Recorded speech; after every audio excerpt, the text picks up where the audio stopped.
Electrical engineering MCQs electrical circuits part 5 में एक बार फिर से आपका स्वागत है। अभी इससे पहले हमने डिस्कस की part 1, part 2, part 3, part 4। These are very important MCQs for HPSSC और HWPSSC, JEE और अदर स्टेट्स गवर्नमेंट एग्जाम्स और as well as central government exam point of view this question are very important. तो चलिए शुरू करते हैं। अगर आपने अभी तक हमारा चैनल सब्सक्राइब नहीं किया तो कृपया चैनल को सब्सक्राइब करें, एडनारा वर्ल्ड को, और वीडियोस को ज़्यादा शेयर करें और लाइक करें। So guys, the first question is, if a pure inductor is connected across the AC source, the average power taken by the inductor. They are asking about the average power. Okay guys, तो एक चीज़ तो हमें clear है। देखिए, बहुत important चीज़ मैं आपको बताने जा रहा हूँ। एक होता है सर्किट में इंडक्टर, एक होता है कैपेसिटर, एक होता है रजिस्टर। रजिस्टर तो बहुत सीधा साधा और भोला भाला इंसान है, ये कुछ नहीं करता है। इसमें करंट जाता है, ये चुपचाप थोड़ा सा उसको खाएगा, पावर को खाएगा, कंज्यूम करेगा, डिसिपेट करेगा in the form of heat, बात ख़त्म। ये इसके बिहेवियर में कोई भी चेंजिंग नहीं होती है। जो बात आती है कैपेसिटर और इंडक्टर की, ये काफ़ी जो है क्या कह सकते हैं हम एक तरह से अपने बाप की काफ़ी शैतान औलाद है। ये क्या करते हैं, इंडक्टर क्या करेगा, करंट को लै करेगा, और कैपेसिटर क्या करेगा, करंट को लीड करेगा। मतलब सर्किट में ये वोल्टेज और करंट, रजिस्टर के केस में दोनों क्या रहते हैं, वोल्टेज और करंट सेम फेज में रहते हैं। लेकिन इंडक्टर और कैपेसिटर के केस में क्या होगा, एक क्या करेगा, लीड करेगा, और एक क्या करेगा, एक करंट को लैग करेगा। लैग और लीड मतलब ये दोनों को जो क्या करेंगे, एक समान रहने नहीं देंगे वोल्टेज और करंट को, यानी कि बीच में एक एंगल क्रिएट करेंगे जिसको हम क्या कहते हैं फिर पावर वेक्टर। तो इंडक्टर और कैपेसिटर ना तो ये डिसिपेट करते हैं पावर को, ना ये कंज्यूम करते हैं। तो ये क्या करते क्या है, एक लैग करता है, दूसरा लीड करता है। तो इनके बिहेवियर को समझना पड़ेगा हमें सर्किट को समझने से पहले। देखिए, इंडक्टर क्या करता है, फर्स्ट हाफ में क्या करता है, फर्स्ट हाफ में it takes the energy from the source and in other half cycle it delivers the power to the circuit. इस तरह की कुछ वेव फॉर्म बनती है इंडक्टर की, ऐसे energy taken, energy deliver, energy taken, energy deliver. तो ये पूछ रहे एवरेज, एवरेज क्या निकलेगा फिर, डिलीवर माइनस टेकन, मतलब दोनों क्या हो जाएगी, zero. So the average power taken by the inductor is zero because in the first half of AC current it takes the power, and in another half of the cycle it deliver the power to the circuit. So the resultant is zero. I hope you understand very easily. And the next is in series RLC circuit which of the following represents the quality factor. देखिए, quality factor क्या होता है, पहले हमें ये इस चीज़ को समझना होगा। हम सभी जानते ही है क्वालिटी फैक्टर होता है resonant frequency upon bandwidth. Okay guys, और सीरीज सर्किट के लिए क्वालिटी फैक्टर क्या होता है, 1/R √L/C। और पैरेलल के लिए क्वालिटी फैक्टर क्या होता है, R √C/L। तो मैं थोड़ा एक्स्ट्रा नॉलेज भी आपको साथ साथ में देता जा रहा हूँ। तो क्वालिटी फैक्टर क्या रहता है हमारे पास, देखिए अगर हम बात करें अपने इसकी upon capacitive reactance upon R, quality factor का फॉर्मूला बिल्कुल ये रहता है। In case of capacitive reactance XC क्या होता है, ω/CL, है ना, सॉरी XC होता है, XL होता है ω/L, और जो ये अपना XC रहता है 1/ωc, इस तरह से ऐसे है ना। तो ये भी एक्यूरेट है, वोल्टेज ट्रायंगल से हम ये देखें तो ये भी एक्यूरेट है, और इंडक्टिव रिएक्टेंस और रेजिस्टेंस के केस में हम देखें तो ये भी ठीक है। तो इसमें तीनों के तीनों ऑप्शन जो है क्वालिटी फैक्टर से रिलेटेड आपके सारे क्या है, बिल्कुल एक्यूरेट है। So in series RLC circuit, which of the following represent the quality factor? This all of the above expression represent the quality factor. और ओमेगा क्या होता है, 2πf, हम सब जानते ही है। और थोड़ा सा आपको मैं थोड़ा और बता देता हूँ, Z क्या होता है, R+J⍵L, सॉरी JXL लिख दो सीधा ही, यानी कि impedance is the father of resistance and reactance. और ये भी रिलेशन आपको पता ही होगा। अगर हम इसको कॉम्प्लेक्स वैल्यू को अगर इसकी हटा दें तो इस तरह से इम्पेडेंस ट्रायंगल अगर आपने पढ़ा होगा। देखिए, अगर आपको और भी इन बेसिक्स के डेप्थ में जाना तो हम further in upcoming days we are gonna upload some videos about the basics, about the theory. So keep in touch with us. Now the next question is time constant of RL series circuit. देखिए जो RL series circuit रहता है, जो उसका time constant का formula क्या रहता है गाइज, उसका time constant is represented by tau which is equal to L upon R. Maximum JE questions, JE या एक एग्जाम में इस तरह के छोटे छोटे क्वेश्चन पूछे जाते हैं जो आपको कन्फ्यूजन में डाल सकते हैं। तो टाइम कांस्टेंट जो आरएल सीरीज सर्किट के लिए क्या होता है, आर। देखिए दो तरह से पूछा जा सकता है, आपको ऐसा भी पूछा जा सकता है कि आपको एल इंडक्टर दिया हुआ है, इतना हेनरी रेजिस्टेंस दिया हुआ है, इतना ओम, कैलकुलेट द टाइम कांस्टेंट। तो आपको फॉर्मूला पता होना चाहिए। Next question is time constant of RC series circuit. देखिए आरसी सीरीज सर्किट के लिए टाइम कांस्टेंट जो रहता है आपके पास वो रहता है आरसी। क्या रहता है, RC. Again I am saying time constant for series circuit RC, और this is time constant for RL circuit. देखिए दो टर्मिनोलॉजी और भी इसके बारे में मैं आपको बता ही देता हूँ। देखिए ये वाली टर्मिनोलॉजी आपकी है आरएलसी सीरीज, और ये वाली आरएलसी पैरेलल। और ये सीरीज के लिए, ये टाइम कांस्टेंट, और पैरेलल के लिए। No the next is in a series resonance circuit if the bandwidth is 1 megahertz. देखिए सबसे पहले गिवन डाटा आपके पास दिया हुआ, बैंडविड्थ दी हुई है आपके पास 1 megahertz and the inductance is 1 millihenry. Okay, then what is the resistance value. देखिए एक चीज़ हमें क्लियर, हम सभी जानते ही है, बैंडविड्थ होता है resistance upon inductance if we talk about in terms of resistance and inductance, और क्वालिटी फैक्टर होता है इन्वर्सली प्रोपोर्शनल टू बैंडविड्थ, यानी कि एल अपॉन आर। साथ साथ मैं आपको बताता जाता हूँ। देखिए अब यहाँ पे आपके पास बैंडविड्थ दिया 1 मेगाहर्ट्ज, और इसको अपना आर को हमने कैलकुलेट करना है। एल दिया हुआ 1 मिली हेनरी, मिली होता है 10⁻⁻3, मेगा होता है 10⁻6। तो हम इसको जब कैलकुलेट करेंगे तो आर इज इक्वल टू, देखिए जाएगा कुछ ऐसा, आर इज इक्वल टू 10⁻6, ये ऊपर चला जाएगा मल्टीप्लाई बाय 10⁻⁻3। तो थोड़ा यहाँ पे देखिए ये हमारे पास कुछ ऐसा आया, R is equal to 10⁻6 multiply by 10⁻⁻3। तो ये कुछ हमारे पास वैल्यू ऐसी आएगी 10⁻6 अपॉन 10⁻3। 3 से 3 कैंसिल हो गए तो हमारे पास बचा 10⁻3 ओम, यानी कि 1 kilo ohm is the right answer. तो फॉर्मूला आपको पता होना चाहिए, वैल्यू आपकी कुछ भी दी हो सकती है। बैंडविड्थ होता है आर अपॉन एल, आपको आर कैलकुलेट करना था, एल आपके पास दिया होता।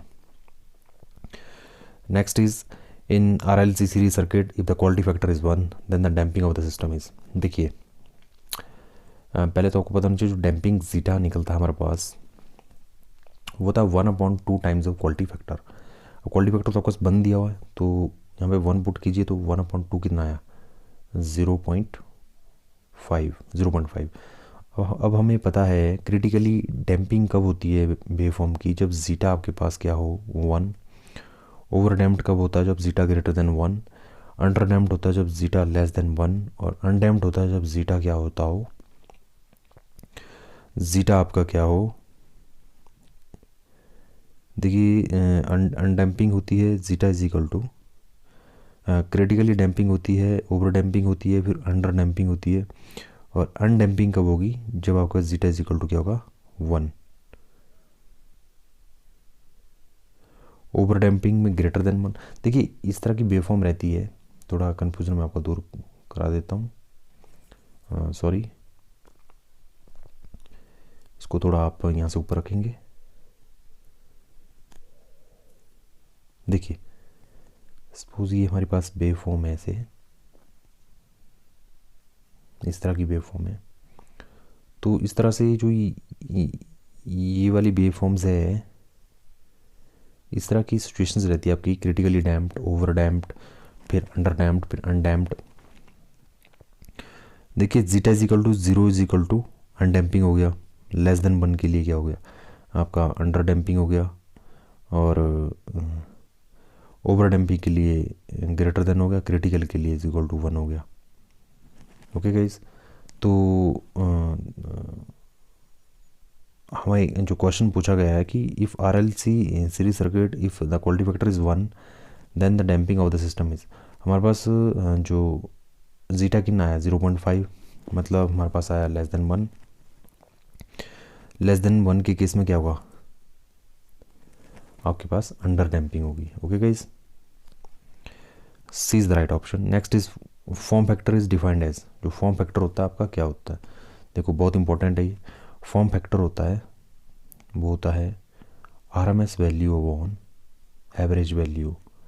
अब RMS वैल्यू क्या होती है, होती है 0.707 टाइम ऑफ मैक्सिमम वैल्यू, और एवरेज वैल्यू क्या होती है 0.637 ऑफ मैक्सिमम वैल्यू। इसे कैंसिल हो गया तो इसकी वैल्यू आएगी 1.11, आप कैलकुलेट कर सकते हो। तो फॉर्म फैक्टर की वैल्यू जनरली कितनी रहती है 1.11। ओके गाइज, तो which option is right, option A is the right answer.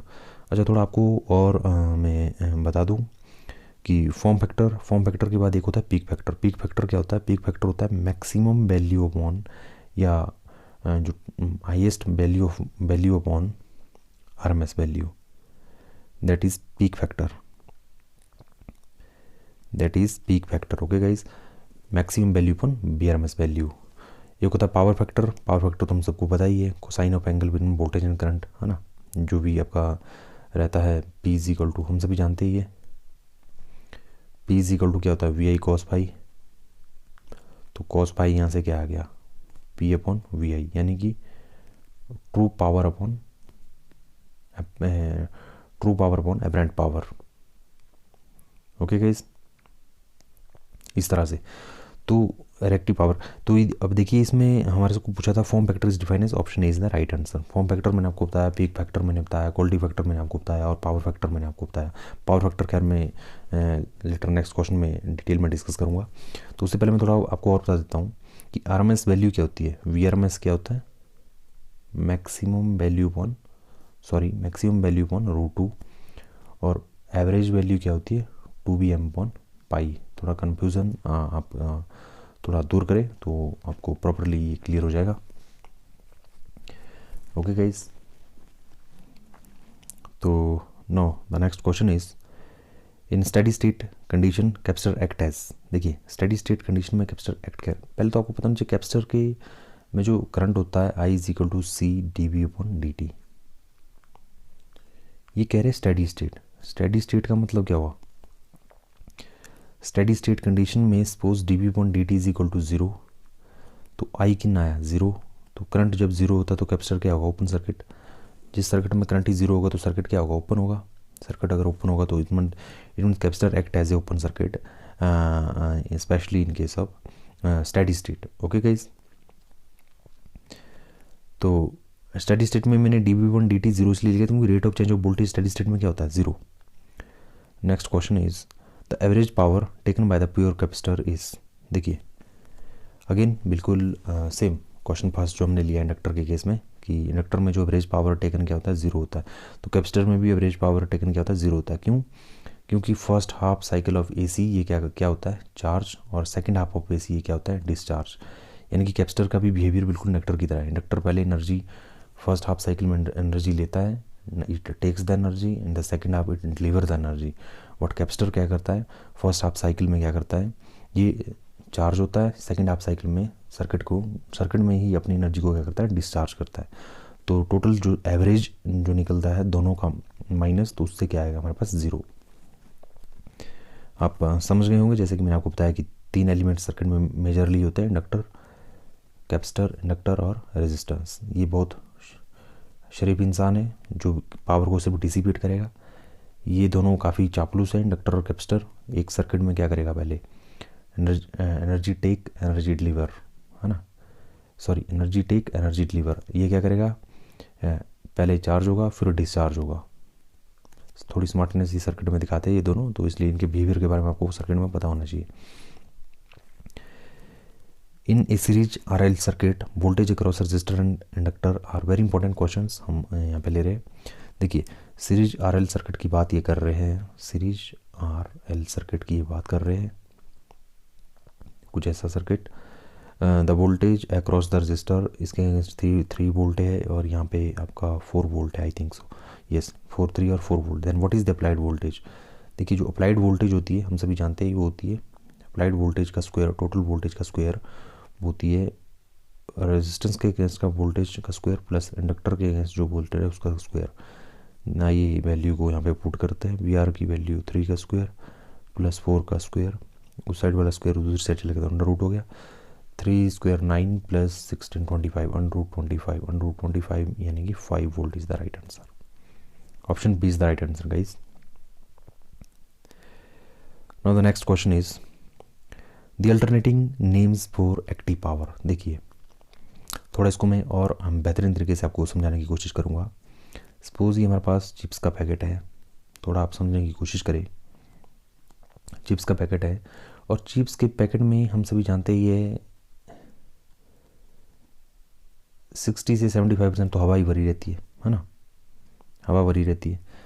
तो अब देखिए जो आप समझिए जितने इसमें चिप्स है, जितने इसमें क्या है चिप्स है, जितने इसमें चिप्स है ये क्या है हमारे पास एक्टिव पावर है। क्या है? एक्टिव पावर है, एक्टिव पावर है। और जो हवा है वो क्या है? रिएक्टिव पावर है। और टोटल पावर क्या है? एपरेंट पावर है। एक्टिव, रिएक्टिव और एपरेंट पावर है। जो एक्टिव पावर होती है ना उसको हम रियल पावर कह सकते हैं एक तरह से, जो असली में चिप्स है। एवरेज पावर भी इसको बोलते हैं, ट्रू पावर भी बोलते हैं। All of these are correct. जो रिएक्टिव पावर होती है, अब क्वेश्चन उठता है कि जो जी एक हमारे पास जो रहती है एक्टिव पावर रहती है, एपरेंट पावर, तो इन दोनों का सम रहता है। ये रिएक्टिव पावर क्या है, इसका क्या काम होता है सर्किट में? देखिए जितने भी आपके जो इंडक्शन फिनोमिना है, इंडक्शन प्रिंसिपल है, जैसे इंडक्शन मोटर है, ट्रांसफार्मर है, इंडक्शन मशीन है, अगर आपकी रिएक्टिव पावर सर्किट में ना हो ये बिल्कुल भी काम नहीं करेंगे या काम करने की तरह से बंद करेंगे। क्योंकि reactive power is the most important component to build a flux, specially in case of transformer, in case of induction machine. मतलब आप समझिए एक तरह से कोर को ये एनर्जाइज करने वाली पावर है। ये फ्लक्स से पहले सर्किट में एक तरह से फ्लो करती है और पीछे से आपके पास एक्टिव पावर आती है। तो इंडक्शन जो जितने भी हमारे इंडक्शन फिनोमिना, इंडक्शन प्रिंसिपल जिन भी मशीनों में लगते हैं तो उनके लिए रिएक्टिव पावर काफ़ी ज़रूरी रहती है। Next question, in series RL circuit power factor can be defined as. देखिए अगर हम इम्पेडेंस ट्राइंगल से देखें तो ये भी ठीक है, अगर हम पावर फैक्टर ट्राइंगल से देखें तो ये भी ठीक है, अगर हम वोल्टेज ट्राइंगल से देखें तो तीनों ठीक है। देखिए पावर फैक्टर ट्राइंगल तो आपको सबको पता ही है, ये एपरेंट पावर है, ये एक्टिव पावर है, ट्रू पावर, और ये रिएक्टिव पावर है। ये पावर फैक्टर कॉस पाई है। ठीक है गाइस। तो जो अपरेंट पावर रहती है this power upon this power, as we all know that. और इसको हम थोड़ा इस फॉर्म में लिखे तो P प्लस जे क्यू है ना, एक्टिव पावर, रिएक्टिव पावर और अपरेंट पावर। ओके गाइस, अगर इसके स्क्वायर को उठाना तो आप ऐसे भी लिख सकते हैं इसको, सॉरी इसके कम्प्लेक्स वैल्यू को उठाना तो आप इसको ऐसे भी लिख सकते हो, active power, sorry apparent power, active power और रिएक्टिव पावर। और इसको रिप्रेजेंट करते हैं वी आई कॉस पाई, और रिएक्टिव पावर को रिप्रेजेंट करते हैं V I sine pi. Active power, reactive power. Now the next question is in AC RC series circuit total voltage is 10 volt and the voltage across resistor is 6 volt, then what is the voltage across the capacitor? देखिए again बिल्कुल same जैसे हमने inductor और resistor के case में किया, इस पर हमारे पास सर्किट थोड़ा ऐसा दिया हुआ है, like that we have given a circuit like that. तो RC सर्किट दिया हुआ है तो बिल्कुल सेम हम वैसे ही टोटल वोल्टेज कैलकुलेट करेंगे कि under root VR square plus BC square. अगर आपने इसके जो basic RLC series parallel circuits की सर्किट पढ़े होंगे तो उसमें डायरेक्टली आपको लग जाएगा पता है कि कहाँ से फॉर्मूला आता है। तो BR की वैल्यू जब हम पुट करेंगे तो हमारे पास आया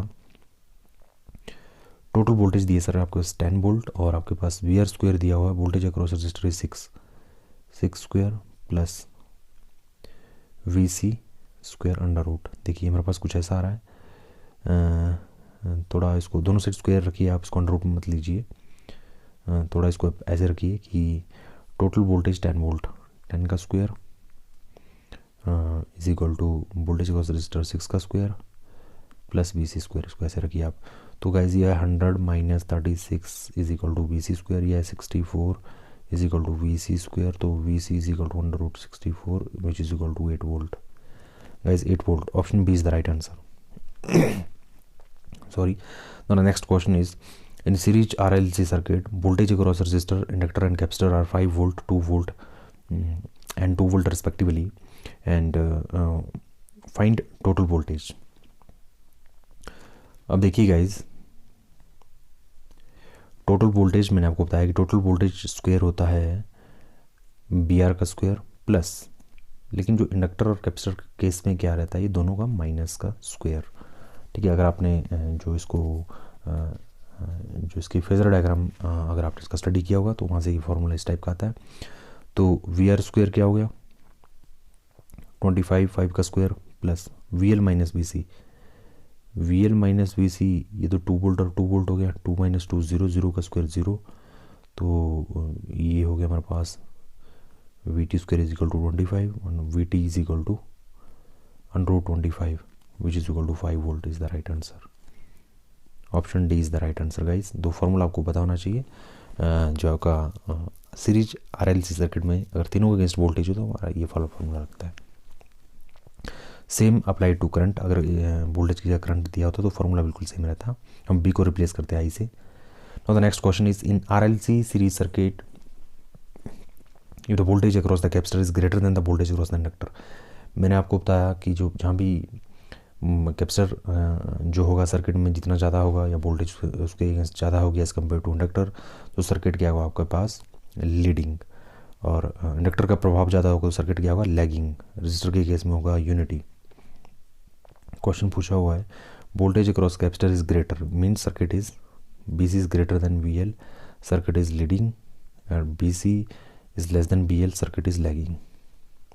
B is the right answer. Next question is in RLC parallel circuit current through resistor, inductor and capacitor are given below. What is the total current in the circuit? देखिए बिल्कुल same formula RLC parallel के case में होगा। What is the total current? Total current जो क्या होगा मैंने आपको बताया कि जो आपका आई आर का square plus I L minus I C का स्क्वायर अंडर रूट। अब आई आर का स्क्वायर कितना होगा 100 plus again 0 square under root 100 कितना होगा 10, तो 10 ampere is the right answer. तो guys B is the right answer. Same formula we have applied.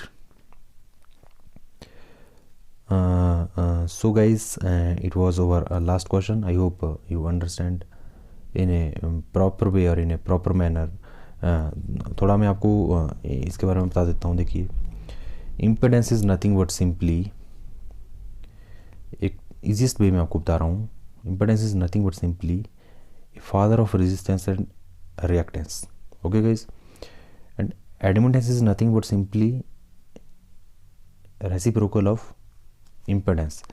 एक होता है इम्पीडेंस, अगर आपने कहीं पढ़ा होगा इमिटेंस, इमिटेंस वो होता है इम्पिडेंस प्लस एडमिटेंस। अब इसको थोड़ा डिटेल में देखते हैं। Z इज इक्वल टू होता है R प्लस जे एक्सएल।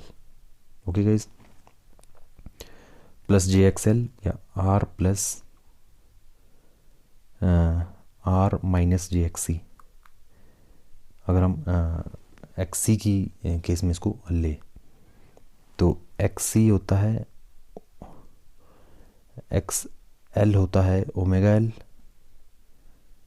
और एक्स सी होता है 1 ओमेगा सी। ठीक है, इसमें आप वैल्यू पुट कर सकते हैं। और उसके बाद अगर हम इसको कॉम्प्लेक्स वैल्यू उठाए तो ये होता है कुछ ऐसा, रेजिस्टेंस का स्क्वायर प्लस रिएक्टेंस का स्क्वायर। सिंपल सा फॉर्मूला आपको याद रखना है, आपको बिल्कुल भी कन्फ्यूजन में नहीं जाना है। और जो ससेप्टेंस होता है उसको रिप्रेजेंट करते हैं हम बी से, R plus J omega L X plus B से। ओके गाइज, तो अभी आपको जस्ट इतना याद रखना कि impedance, admittance, capacitive reactance, inductive reactance. Okay guys, और ओमेगा तो हम सबको पता ही है 1/2 पाई एफ होता है ना, 2 पाई एफ होता है। और इसको ऐसे भी लिखा जाता है 1/√LC भी इसको समटाइम लिखा जाता है, as we all know that. तो छोटे छोटे फॉर्मूले जो आपके जो कंसेप्ट को और स्ट्रॉन्ग करेंगे, जिनके बारे में आपको नॉलेज होना चाहिए। और मैंने आपको बताया कि फॉर्म फैक्टर क्या होता है, उसके बाद पीक फैक्टर क्या होता है, पावर फैक्टर क्या होता है, क्वालिटी फैक्टर क्या होता है। आपने इसको अच्छी तरह से समझा होगा, जाना होगा, मुझे पूरी उम्मीद है। तो गाइज़ ये था हमारे पास इलेक्ट्रिकल इंजीनियरिंग MCQ का पार्ट 5। अगर आपको हमारी वीडियो पसंद आई तो हमारे चैनल को सब्सक्राइब करें, वीडियोज़ को शेयर करें और लाइक करें। Thank you for